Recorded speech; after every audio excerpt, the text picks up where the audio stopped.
Hello students, welcome to Vikas English academy. और आज मैं आपको पढ़ाने वाला हूँ क्लास 12 की पोएम थर्ड, जिसका नाम है कीपिंग क्वाइट। सो स्टूडेंट्स, सबसे पहले हम जान लेते हैं कि इस पोएम को किसने लिखा है। ठीक है, तो this poem is written by Pablo Neruda. Okay, is the pen name of Neftali Ricardo Reyes Basoalto, यानी कि इनका पूरा नाम था Neftali Ricardo Reyes Basoalto, who was born in the town of Parral in Chile. इनका जन्म chilli में हुआ था। Neruda's poems are full of easily understood image which make them no less beautiful. और इनकी जितनी भी पोएम हैं वो आसानी से समझने वाली हैं, और ये इनकी पोएम में बड़ी ही सुंदरता से हमें मिलती है। He won the Nobel Prize for Literature in the year 1971. Students, इन्हें नोबेल पुरस्कार भी मिला था 1971 में। In this poem Neruda talks about the necessity of keeping introspection and creating a feeling of mutual understanding among human beings. यानी इस poem में Neruda keeping quiet यानी शांत रहने की बात करते हैं, साथ में वो इंट्रोस्पेक्शन की भी बात करते हैं, जिसका मतलब होता है आत्मनिरीक्षण करना, यानी कि अपने बारे में सोचना और अपना आकलन करना। ओके, तो चलिए इस पोएम को हम शुरू करते हैं। Okay, so now we will counting up to 12 and we will are keep still. यहाँ इन दो लाइनों में नेरूदा कहते हैं कि अब हम 12 तक गिनेंगे और हम शांत रहेंगे। For once on the face of the earth, let not speak in any language. तो वो कहते हैं यहाँ पे कि हम अपनी पृथ्वी के लिए, पृथ्वी के धरातल पर किसी भी भाषा में बात नहीं करेंगे। इसका मीन्स ये है कि जितने भी वर्ल्ड में सारे फाइट्स, बैटल होते हैं और अलग अलग कंट्रीज के युद्ध होते हैं, वो हमें नहीं करनी चाहिए। Let's stop for 1 second and not move our arm so much. और वो कहते हैं कि आओ हम सब लोग 1 सेकेंड के लिए रुक जाएं और अपने हाथों को ज़्यादा ना हिलाएं। यानी कि यहाँ पे आर्म्स का मतलब होते हैं अपने हथियार या फिर अपनी बाहें, जिससे हम अक्सर झगड़े और लड़ाइयाँ करते हैं। ओके, तो आई होप आपको ये जो पोएम है समझ में आ रही होगी। ओके, अब हम आते हैं इसके सेकेंड पैराग्राफ पे। It would be an exotic moment without rush, without engines.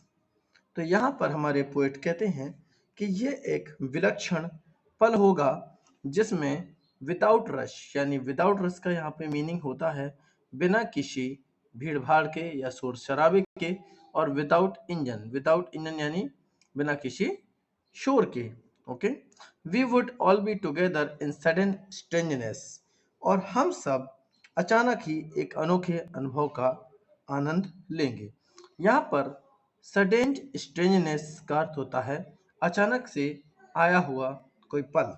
ठीक है, अब आते हैं इसके थर्ड पैराग्राफ पे, जिसमें लिखा हुआ है fisherman could not fisherman in the cold sea would not harm Wales.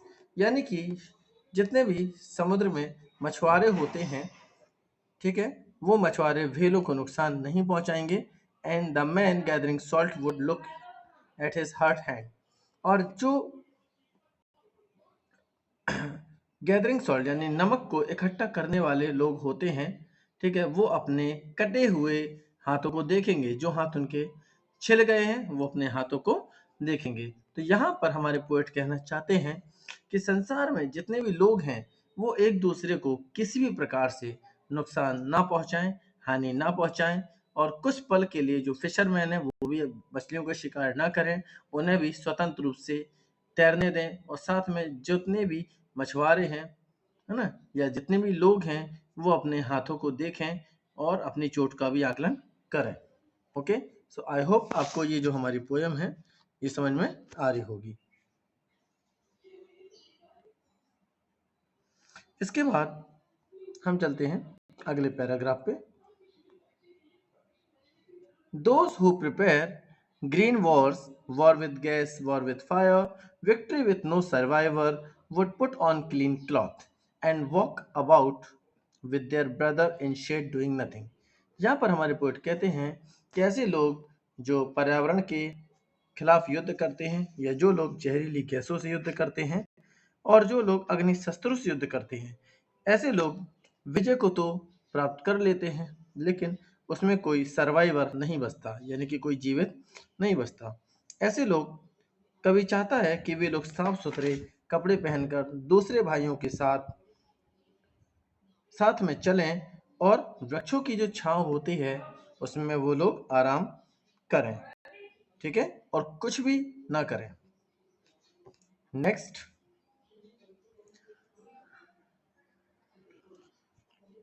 what I want should not be confused with total inactivity. Life is what about I want no truck with death. यहाँ पर हमारे poet कहते हैं कि जो भी मुझे चाहिए उसमें मुझे कंफ्यूज या भ्रमित नहीं होना चाहिए। टोटल इनएक्टिविटी, यहाँ पर टोटल इनएक्टिविटी का मतलब होता है कि पूर्णतः निष्क्रियता। तो कवि कहता है शांत रहने का मतलब यह नहीं है कि हम पूर्णतः निष्क्रिय रहें, अथवा life is what is about I want not track with that, बल्कि जो हमारा जीवन है इस जीवन में किसी प्रकार का कोई भी जैसे कहते हैं हमें आलसीपन नहीं करना चाहिए। और यहाँ पर कोई कहता है I want no track with death, यहाँ पर नो ट्रैक का मतलब होता है संबंध होना, और डेथ यानी कि कभी कहता है कि मेरा मृत्यु के साथ कोई संबंध नहीं है। If we were not so single-minded about keeping our lives moving and for once could do nothing. और कवि कहता है कि यदि हम किसी भी प्रकार से सिंगल माइंडेड का मतलब होता है कि हम अपने मस्तिष्क को एक ही जगह केंद्रित करें, अबाउट कीपिंग जिससे हमारा जीवन चलता रहे और लाइफ हमारी मूव होती रहे, एंड फॉर वंस और एक बार कुड डू नथिंग, इसके अलावा हम कुछ भी ना करें, perhaps a huge silence might interrupt this sadness, और शायद एक बहुत विशाल शांति इस चीज में बाधक हो सकती है। This sadness of never understanding our self, और ये जो उदासी है जिसको हम कभी समझ नहीं सकते, end of threatening our self with death, और ये निराशा, ये उदासी हमें डेथ की तरफ डराती है या उसे धमकाती है। ठीक है, चलिए अब आगे।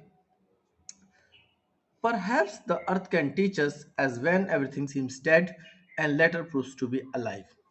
यहाँ पर पोएट कहते हैं कि जो हमारी अर्थ है वो हमें सिखाती है कि जब प्रत्येक वस्तु मृत प्रतीत होती है तो भी वह बाद में जीवित होती है।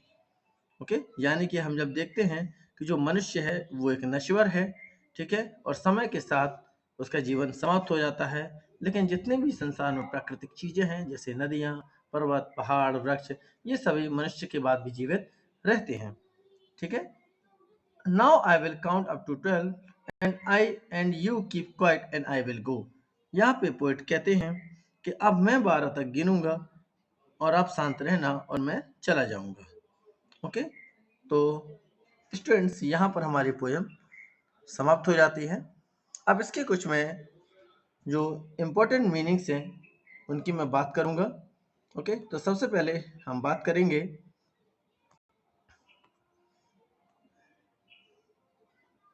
किसकी, सडन स्ट्रेंजनेस। तो ये स्ट्रेंजनेस का मतलब होता है अचानक, ठीक है, अचानक से आना। नेक्स्ट इसमें एक वर्ड है गैदरिंग, गैदरिंग का मतलब होता है इकट्ठा होना। ओके, और नेक्स्ट वर्ड है हमारा सर्वाइवर, सर्वाइवर का मतलब होता है जीवित बचना, ठीक है, यानी युद्ध में जो जीवित बच जाते हैं उनको होते हैं हम लोग सर्वाइवर्स। इसके बाद इनएक्टिविटी, इनएक्टिविटी का मतलब होता है निष्क्रियता। ओके, इंटरप्ट का मतलब होता है किस चीज में बाधा डालना। थ्रेटनिंग यानी होता है डराना या धमकाना।